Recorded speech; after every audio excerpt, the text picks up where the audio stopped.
Hello mga ka-solar, for this video mga ka-solar, mag-install tayo ng solar light mga ka-solar dito sa Talamban, Cebu City mga ka-solar. Isa tong pribadong balay or house mga ka-solar or bahay.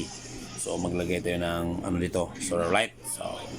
So ipapakita ko muna sa inyo mga solar ang solar. So yan ang solar panel at saka yung solar light nandito sa itaas ng cage mga ka-solar. Ipapakita din ko po sa inyo. Yan ang light ng ating solar. Tapos ilalagay ko dyan or i-install ko dyan doon sa doon sa parang anong tawag ba doon, panel ba yun, dyan ilalagay.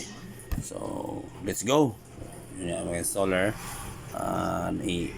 Ini-install ko na yung solar light mga ka-solar. So kumuha muna ako ng screw kasi nakalimutan ko. Okay, yun mga ka-solar, tapos natin pag-install. So pupunta naman tayo sa taas kasi doon natin din nilalagay ang ating solar panel. So natin ilalagay para sakto yung charge niya sa init mga ka-solar, para madali ding mapuno mga ka-solar ang kanyang panel. So bababa tayo mga ka-solar at itetest natin ang ating in-install na solar light mga ka-solar. So let's go, mag-try natin i-on mga ka-solar ang ating solar light. So na.